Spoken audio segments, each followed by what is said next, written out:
My daughter exposed her stepmother's secrets at my wedding reception, and I'm grateful she did. The champagne glass shattered against the marble floor exactly 3 seconds after my daughter stood up during the toasts. Everyone in the ballroom turned to stare at her, this 17-year-old girl in a navy dress she'd picked out herself, holding a manila folder like it was a weapon. My new wife, married for exactly 43 minutes, had gone pale as death. I was still smiling, thinking this was some sweet father-daughter speech moment I'd seen in wedding videos online. Then my daughter opened that folder, and my entire world detonated. She looked directly at the woman I'd just vowed to spend my life with and said 6 words that made the room go silent. Her real name is Vanessa Pritchard. The bride's face did something I'd never seen before. It crumpled and hardened at the same time, like watching a mask crack, but stay perfectly in place. That's when I knew my daughter wasn't joking. I'd been planning this wedding for 8 months, ever since I proposed to the woman I knew as Isabel Thornton on a beach in Malibu. We'd met at a charity fundraiser for the children's hospital where I served on the board. She was a development coordinator, or so she said, with this incredible smile and a way of making you feel like the most important person in the room. My daughter, Olivia, had been living with her mother since our divorce 6 years ago, visiting me every other weekend and some holidays. When I introduced them 4 months into my relationship with Isabel, Olivia had been polite but distant. I told myself it was normal. Teenagers don't want their parents dating. She'd warm up eventually. The wedding planning moved forward despite Olivia's increasingly cold responses to my texts about bridesmaid dresses and reception details. She refused to be in the wedding party, saying she'd rather just attend as a guest. I'd been hurt but tried to understand. My ex-wife told me to give her space, so I did, throwing myself into wedding preparations and my relationship with Isabel. The first weird thing I noticed was 3 months before the wedding when I checked my savings account for the venue deposit. The balance was $15,000 lower than I remembered. I called the bank thinking there'd been an error, but they showed me a wire transfer I'd authorized to a wedding planner in Santa Monica. Except we weren't using a wedding planner in Santa Monica. We'd hired someone local. When I asked Isabel about it, she got this confused look on her face and explained that she'd changed planners because the first one had terrible reviews. She showed me Yelp screenshots and apologized for not telling me sooner. The explanation made sense. I felt foolish for questioning her. But something about how quickly she had those screenshots ready bothered me for about an hour before I pushed it away. Looking back now, that was my first chance to catch her. I didn't take it because I was already too deep in, too committed to the fantasy of starting over with someone who seemed perfect. Olivia started missing our scheduled visits around this same time. She'd text the morning of saying she had too much homework or wasn't feeling well. When I'd call her, she'd answer but keep conversations brief and surface level. How's school? Fine. How's your mom? Fine. Are you excited about the wedding? I guess. I told Isabel I was worried about my daughter pulling away, and she suggested that maybe Olivia needed therapy to process the divorce. She even found a therapist who specialized in children of divorce and offered to pay for the sessions. I thought it was incredibly thoughtful. I made the appointment and told Olivia about it. She said she'd think about it but never went. Instead, she started asking me strange questions during our phone calls. Questions about Isabel's past, about where she worked before the hospital, about her family. I gave vague answers because, honestly, I didn't know many specifics. Isabel had told me her parents were dead and she was an only child. She'd grown up in Boston and moved to California for college. The details were fuzzy, but I'd never pushed because she got emotional when talking about her childhood. The second incident happened 6 weeks before the wedding during a Sunday brunch at my house. Isabel had moved in with me the previous month, bringing surprisingly few belongings for someone in their mid-30s. 2 suitcases of clothes, a laptop, some books. She said she believed in minimalism and liked fresh starts. I found it charming. That Sunday, Olivia showed up unannounced while Isabel was in the shower. My daughter walked straight to my home office and started looking through the filing cabinet where I kept financial documents. I found her there 10 minutes later, reading through bank statements with this intense expression on her face. When I asked what she was doing, she looked up at me with tears in her eyes and said she needed to show me something. But then Isabel appeared in the doorway wearing my bathrobe, her hair still wet, asking if everything was okay. Olivia's whole demeanor changed. She shoved the papers back in the drawer, said, "Never mind," and left before I could stop her. Isabel suggested that Olivia was acting out because she was jealous of our relationship. She said teenage girls often compete with stepmothers for their father's attention. It sounded reasonable. I called Olivia that night to talk about boundaries and respecting privacy. She listened in silence and then asked me one question. "Do you trust me?" I told her of course I did, but actions have consequences. She hung up without saying goodbye. My business partner noticed the financial irregularities before I did. I owned a commercial real estate investment firm with my best friend from college, Nathan Greenfield. We'd been building the company for 15 years and trusted each other completely. Nathan called me into his office 3 weeks before the wedding with our accounting manager, a detail-oriented woman named Lucia Fernandez, who'd been with us for a decade. They showed me a series of transfers from our business account that I supposedly authorized. 6 separate wire transfers over 3 months, each between $20,000 and $30,000, going to various vendors for property maintenance and renovation projects. The problem was, we hadn't scheduled any major renovations in those timeframes. The properties listed on the transfer notes were either recently sold or still vacant. Nathan asked me directly if I'd authorized these payments. I looked at the digital signatures on the authorization forms and felt my stomach drop. They looked exactly like my signature, but I had no memory of signing them. Lucia pulled up the IP addresses where the authorization forms had been submitted. They all came from my home computer during hours when I was typically at work. Isabel worked from home 3 days a week. I drove home that afternoon with my hands shaking on the steering wheel, trying to rationalize what I'd seen. Maybe I had signed those forms and forgotten. I'd been distracted with wedding planning and busy with other deals. Maybe Isabel had logged into my computer to check something and accidentally clicked approve on pending transactions. There had to be an explanation that didn't involve the woman I was about to marry, systematically stealing from my business. When I walked through the front door, Isabel was in the kitchen making dinner, humming along to music playing from her phone. She looked so normal, so genuinely happy to see me. I watched her move around the kitchen, and I couldn't reconcile this person with someone who would embezzle from my company. So I asked her casually if she'd used my computer recently. She said yes, once last week to print out seating charts because her laptop was updating. She apologized if she wasn't supposed to and offered to only use her own devices going forward. The explanation was simple and innocent. I felt like a paranoid idiot for even suspecting her. That night, I told Nathan and Lucia there must have been some confusion with the paperwork, and I'd look into it after the wedding. Olivia called me at 11 o'clock that same night, which was unusual because she typically texted. Her voice sounded strained when I answered, and she asked me to meet her for breakfast the next morning before work. Just the two of us, at our old spot downtown, where we used to go every Saturday when she was younger. I said yes immediately, relieved she was reaching out. But when I mentioned it to Isabel, she reminded me that tomorrow morning was our final venue walkthrough with the caterer and florist. She'd scheduled it weeks ago and really needed me there since I was handling payment. I looked at her disappointed face and felt torn. This was important to her, to us, to our future. I could have breakfast with Olivia any time. So I called my daughter back and asked if we could reschedule for later in the week. There was a long pause on the other end of the line. Then Olivia said in this flat voice that it was fine, and she'd see me at the wedding. Something about her tone made me want to call her back immediately, but Isabel was already pulling me into bed, talking about flower arrangements and whether we should do a chocolate fountain at the reception. The wedding day arrived faster than I expected, like time had skipped forward while I wasn't paying attention. I woke up at the hotel where the ceremony and reception were being held, in a suite that cost more than my first car. Nathan was there as my best man, helping me with my tie and making jokes to calm my nerves. He mentioned casually that he'd hired a forensic accountant to look into those strange wire transfers, just to be safe. The accountant had found some concerning patterns, but needed more time to complete the investigation.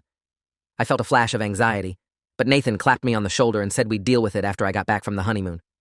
Today was about celebrating. I pushed the worry down and focused on getting ready. My phone buzzed with a text from Olivia saying she'd arrived and was in her hotel room. I sent back a heart emoji and told her I couldn't wait to see her. She didn't respond. The ceremony itself was beautiful. Isabel walked down the aisle in a dress that cost $8,000, and I felt this surge of emotion watching her approach. She looked perfect. Everything looked perfect. The flowers, the lighting, the string quartet playing our song. Olivia sat in the third row wearing that navy dress, her expression unreadable. I tried to catch her eye during the vows, but she was staring at Isabel with this intensity that made me uncomfortable. When the officiant pronounced us husband and wife, I kissed Isabel and heard polite applause from the 150 guests we'd invited. My new wife whispered that she loved me, and I believed her completely. We walked back down the aisle together, her hand in mine, and I remember thinking that this was the beginning of something wonderful. I had no idea I was wrong about everything. The reception started with cocktail hour while the ballroom was being set up for dinner. I circulated among guests, accepting congratulations and making small talk with relatives and business associates. Isabel was radiant, laughing with my aunt and complimenting my mother's dress. My ex-wife had graciously declined to attend, saying it would be too awkward, but she'd sent a nice gift and her best wishes. I kept looking for Olivia in the crowd but couldn't find her. When I finally spotted her, she was sitting alone at a table in the corner, that manila folder I'd seen earlier sitting in front of her. She was on her phone, texting rapidly with a focused expression. I walked over to ask if she was okay, but the wedding coordinator intercepted me, saying we needed to do photos before the sun set. By the time I finished with the photographer an hour later, dinner was being served and I'd lost track of my daughter again. The toasts were scheduled to happen between the main course and dessert. Nathan stood up first and told embarrassing stories about our college days that made everyone laugh. My mother went next, getting emotional about how proud my father would have been to see this day. Isabel's best friend, a woman named Adrienne, who I'd only met twice, gave a generic speech about love and happiness that felt like she'd pulled it from a wedding website. Then there was an awkward pause where the coordinator looked at her list, confused. That's when Olivia stood up from her table in the back, manila folder in hand, and walked to the microphone. The coordinator tried to stop her, saying she wasn't on the speech list, but my daughter gently moved her aside and tapped the microphone twice. The feedback screech made everyone wince. I smiled encouragingly, thinking she'd decided to say something nice after all. That's when she looked at Isabel and dropped the bomb. Her real name is Vanessa Pritchard. The words hung in the air like smoke. I watched Isabel's face change, and I knew in that instant that my daughter was telling the truth. But I didn't want to believe it yet, so I started to stand up, ready to laugh this off as some kind of misunderstanding. Olivia held up her hand to stop me and continued talking. Her voice was steady, but I could hear it shaking underneath. She's wanted in 3 states for financial fraud and identity theft. She's done this to 4 other men before you, Dad. I sat back down hard. The ballroom had gone completely silent, except for the sound of someone's fork hitting their plate. Isabel was shaking her head, her mouth opening and closing, but no sound coming out. Olivia opened the folder and started pulling out papers, holding them up one by one. This is a marriage certificate from 2019, showing her married to a man named Richard Blackwell in Arizona. This is a police report from 2021, where she was accused of stealing $200,000 from her employer in Nevada.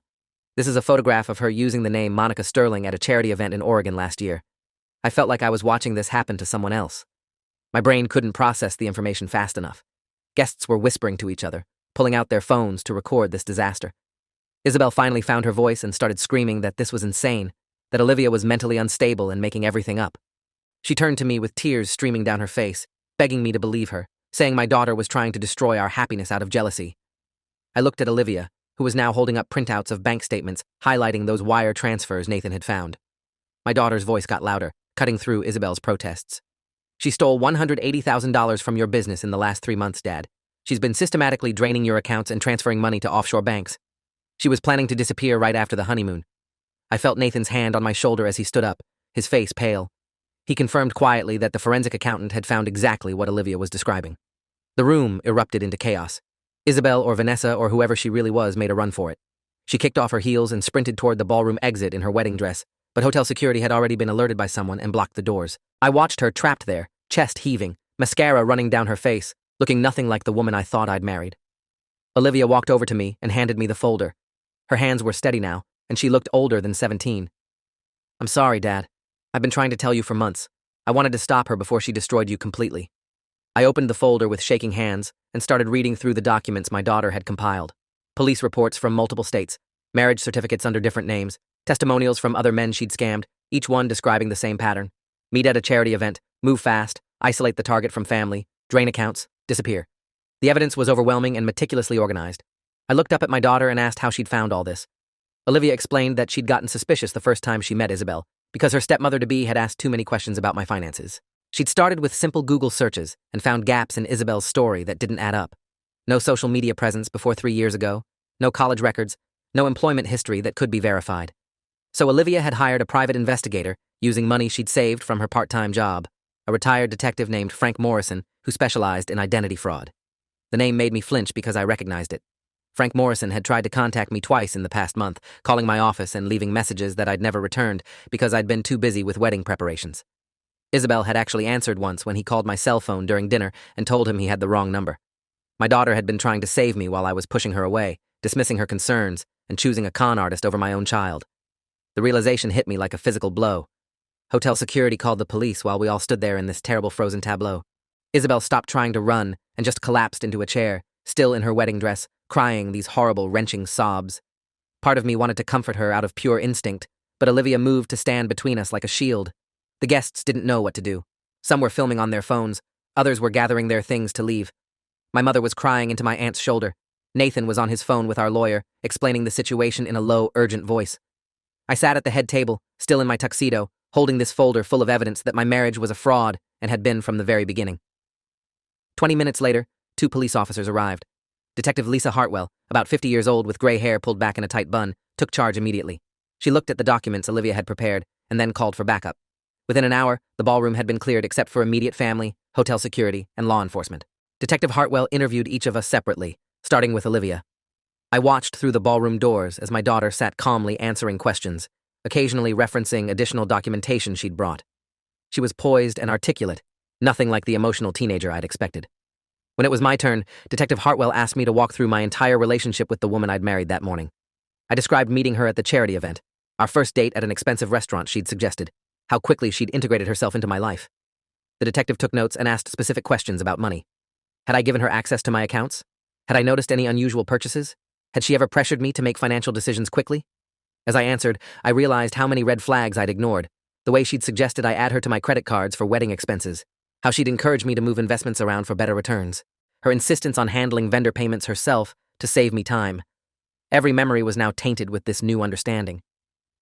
Detective Hartwell explained that she'd been working with the FBI on a multi-state investigation into a woman matching Isabel's description for the past 18 months.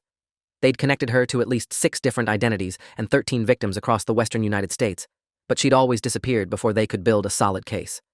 The wedding had been their best opportunity to catch her with a fixed location and date. They'd actually been planning to arrest her today, but Olivia's public exposure had forced them to move faster than planned. The detective asked if I would be willing to press charges for the theft and fraud. I said yes immediately, my voice sounding strange and hollow in my own ears. Then she asked if I wanted to speak to the woman I'd married before they took her to the county jail. I thought about it for a long moment, and then said no. There was nothing left to say to someone I'd never really known. They led her out in handcuffs around midnight, still wearing her wedding dress because she had no other clothes at the hotel. I watched from a distance as she was put into the back of a police car, her veil trailing behind her like a ghost. She didn't look at me. The ballroom staff had already started breaking down the reception setup, removing centerpieces and folding chairs like they were erasing evidence of the disaster this day had become. The wedding cake sat untouched on its table, 5 tiers of buttercream and flowers that would never be cut. Nathan offered to handle the vendors and the hotel bill while I dealt with the immediate legal mess. My lawyer, a sharp woman named Patricia Dunbar who'd handled my divorce 6 years ago, arrived at 1 a.m. with paperwork to start the annulment process. She explained that given the fraud involved, the marriage could be declared void from the beginning, like it had never happened at all. I signed where she indicated, my hand steady now that the shock was wearing off and anger was taking its place. Olivia had been sitting quietly in the corner of the ballroom for hours, still in her navy dress, watching everything unfold. When the police finally said we could leave, I walked over to her, and we stood there looking at each other. I wanted to apologize for not believing her, for pushing her away, for choosing a stranger over my own daughter. But the words felt too small for what had happened. Instead, I asked if she wanted to get breakfast at our old spot, the one we'd gone to every Saturday when she was younger. Her face crumpled and she started crying for the first time all night, and I pulled her into a hug that lasted several minutes. We drove there in silence through empty streets, still in our formal clothes, and ordered pancakes neither of us could eat. Olivia finally explained everything she'd discovered over the past 4 months. How the private investigator had tracked Isabel's previous identities through marriage records and police reports. How each victim had followed the same pattern, meeting her at charity events and being systematically drained of their savings. How she'd tried to warn me multiple times, but I'd dismissed every attempt. The worst part was learning that Isabel had actively worked to isolate me from my daughter. The therapy suggestion wasn't about helping Olivia process the divorce. It was about making me think my daughter needed professional help, discrediting her concerns before she could voice them. The texts I'd received from Olivia canceling our visits hadn't all come from her. Isabel had been using a spoofing app to send messages from my daughter's number, creating distance between us while I was at work or distracted. Olivia had actually shown up for 3 visits that I supposedly canceled on her, receiving texts from my number saying I was too busy or not feeling well. We'd been manipulated into doubting each other, and it had almost worked perfectly. If Olivia hadn't been persistent enough to hire that investigator on her own, if she hadn't loved me enough to keep trying even when I pushed her away, I would have woken up after the honeymoon to find my accounts drained and my new wife vanished into whatever identity she'd prepared next. The forensic accountant Nathan hired, a meticulous man named David Chen, spent the next 3 days reconstructing the financial damage. He traced every fraudulent transaction back to its source, documenting how Isabel had used sophisticated techniques to make the transfers appear legitimate. She'd created fake vendor invoices using names similar to companies we actually worked with. She'd forged my signature on authorization forms using software that analyzed my previous signatures for authenticity. She'd even set up shell companies in Delaware and Wyoming to receive the stolen funds before moving them offshore. The total amount stolen was actually higher than the initial estimate, closer to $240,000 when you included the credit card charges and unauthorized loans she'd taken out in my name. David explained that recovering the money would be difficult, since much of it had already been moved to accounts in countries with strict banking privacy laws. He filed detailed reports with the FBI and our insurance company, warning me that the legal process would take months, or possibly years. Detective Hartwell called me a week after the wedding to update me on the investigation. They'd searched Isabel's belongings and found multiple passports under different names, prepaid phones, and detailed notes about my financial situation, including account numbers and passwords I'd never given her. She'd been planning this for months, possibly since before we even met. The charity event where we'd first encountered each other hadn't been coincidence. She'd researched the guest list in advance and identified me as a target based on my business success and recent divorce. Everything about our relationship had been calculated and deliberate, from her choice of clothing on our first date to the way she mirrored my interests and opinions. The detective said Isabel or Vanessa had given a full confession in exchange for a reduced sentence, providing information about her previous victims and methods. She was looking at 10 to 15 years in federal prison for wire fraud, identity theft, and money laundering across multiple states.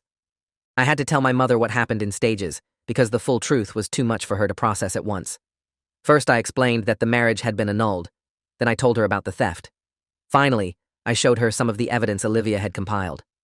My mother cried and apologized for not seeing through Isabel's act, saying she'd been charmed like everyone else. She asked how I was holding up, and I honestly didn't know how to answer.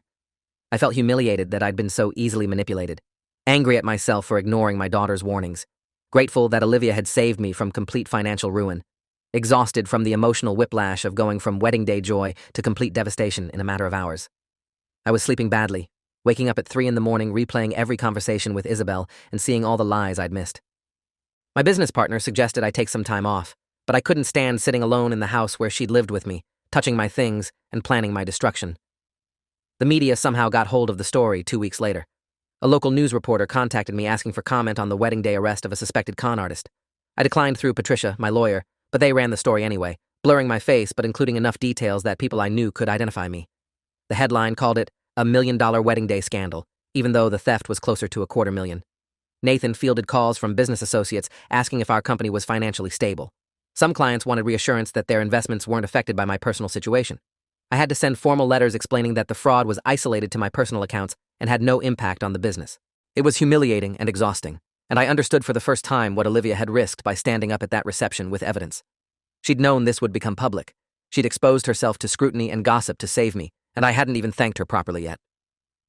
I drove to my ex-wife's house on a Thursday evening 3 weeks after the wedding. Olivia's mother answered the door with a knowing look on her face, like she'd been expecting me. She let me in without saying much and called Olivia down from her room. My daughter appeared at the top of the stairs looking uncertain, and I realized she probably thought I was angry about the public scene she'd caused. I asked if we could talk privately, and her mother showed us to the backyard patio where we used to have barbecues when we were still married.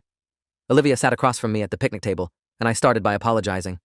I said I was sorry for not listening when she tried to warn me. Sorry for choosing someone I'd known for 8 months over the daughter I'd raised for 17 years. Sorry for making her feel like she had to handle this alone. She started crying again, and I came around the table to sit next to her. We talked for 2 hours about everything that had happened, and I learned details that made me sick to my stomach. Isabel had threatened Olivia directly during one of our weekend visits. She'd cornered my daughter in my home office and told her that if she tried to interfere with the wedding, she would make sure I cut Olivia out of my life permanently. She'd said she knew how to manipulate men like me, and a jealous teenage girl wouldn't stand a chance.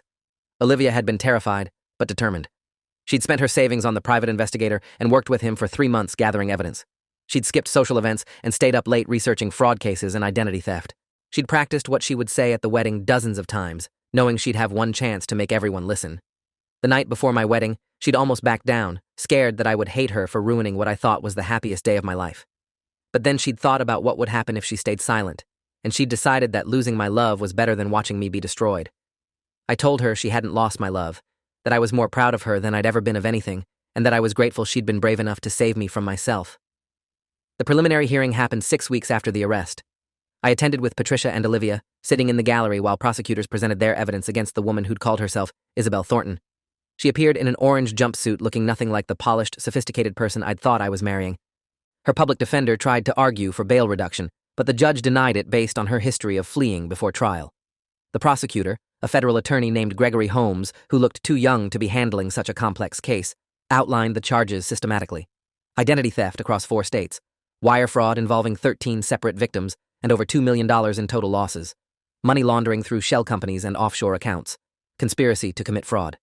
He had bank records, witness statements, and forensic evidence that painted a picture of a woman who'd been running this scam for at least 7 years. Isabel, or Vanessa, sat expressionless through the whole proceeding, occasionally whispering to her lawyer, but never looking at the gallery where her victim sat. 3 other men attended the hearing, previous targets who'd been contacted by the FBI. One was a doctor from Oregon who'd lost his retirement savings. Another was a software developer from Nevada who'd remortgaged his house to give her investment capital that disappeared. The third was a retired teacher from Arizona who'd signed over his late wife's life insurance policy. We sat together in an awkward cluster, united by our shared humiliation and anger. During a recess, the doctor told me he was grateful his adult son had figured out what was happening before it was too late, much like Olivia had saved me. The software developer said his own daughter had stopped speaking to him for choosing Vanessa over family concerns. He'd only reconnected with her after his daughter was proven right.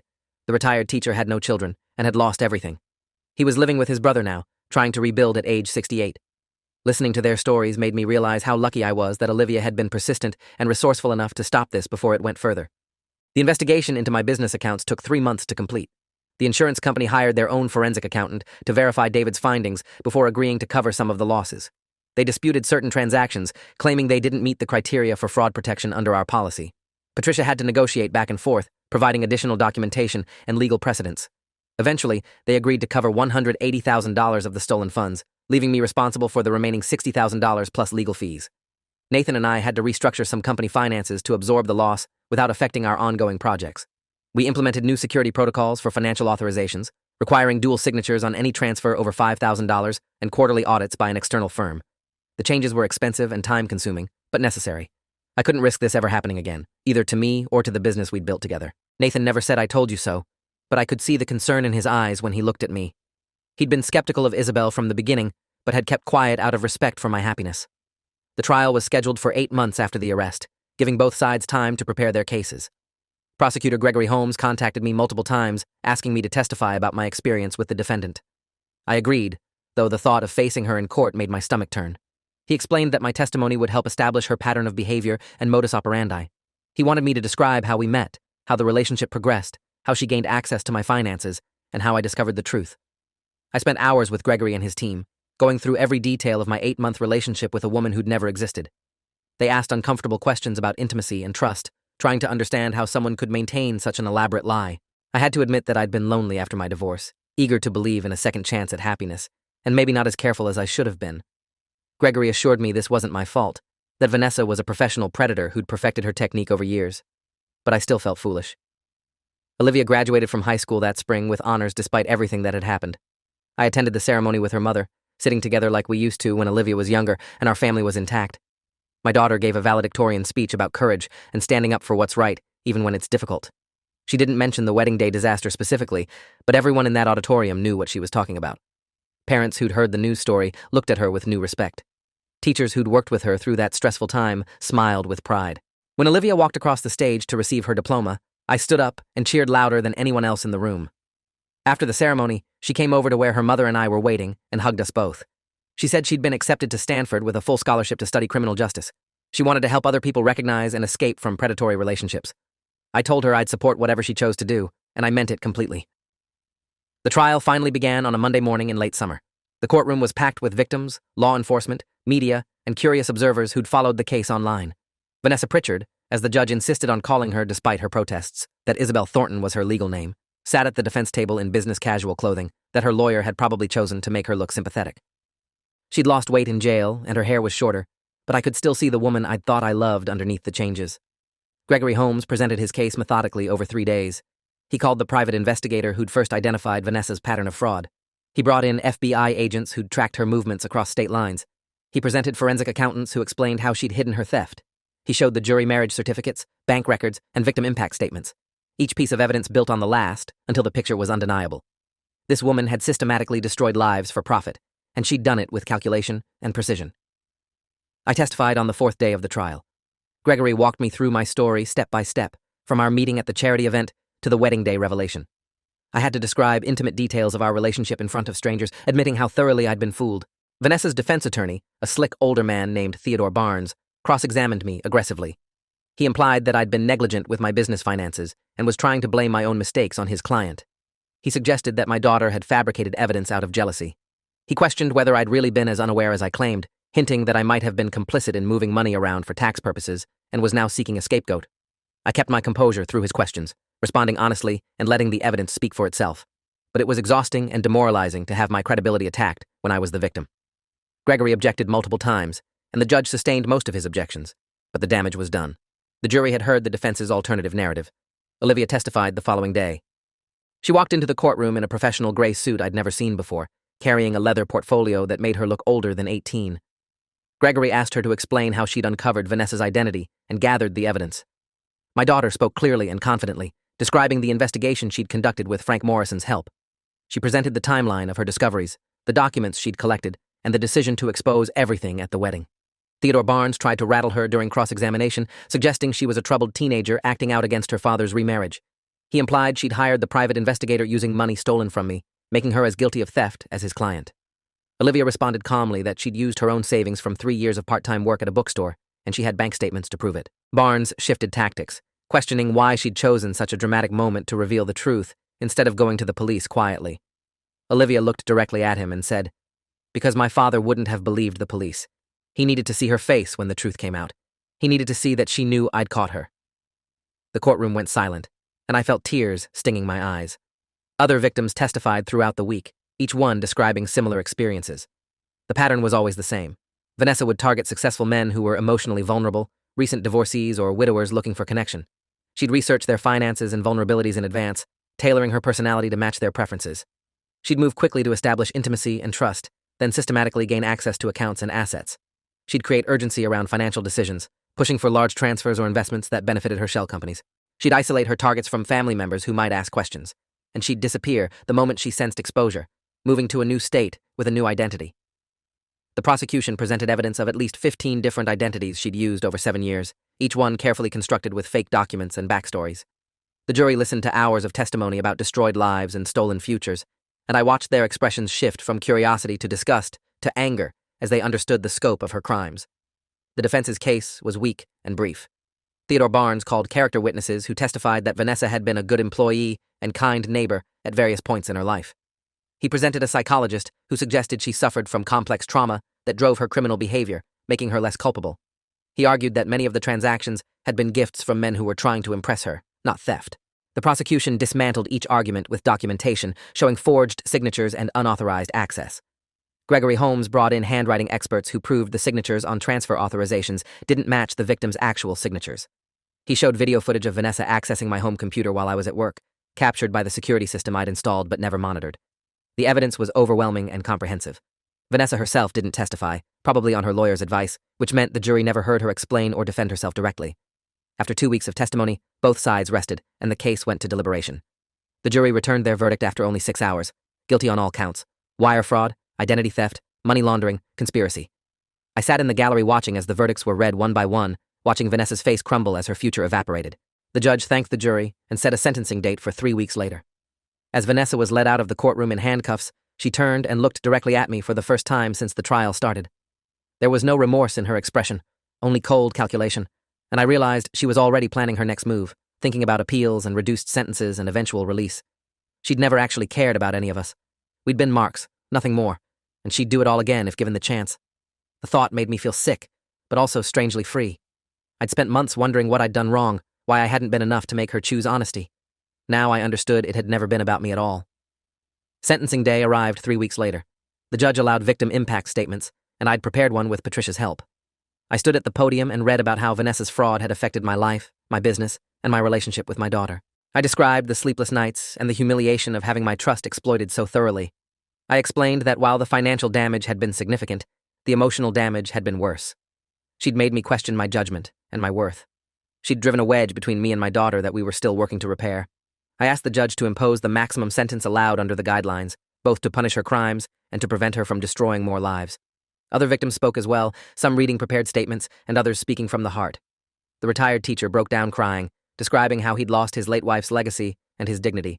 The doctor explained that he'd had to delay retirement and continue working to rebuild his savings. Each testimony painted a picture of lasting damage that went far beyond money.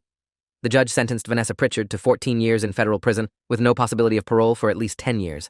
She'd also be required to pay restitution to her victims, though the judge acknowledged that recovery would be difficult, given that most of the money was gone. Vanessa would be 60 years old when she got out, her youth and beauty wasted in a cell, unable to use charm and manipulation as weapons anymore. I felt no satisfaction in watching her led away, only a deep exhaustion and relief that it was finally over.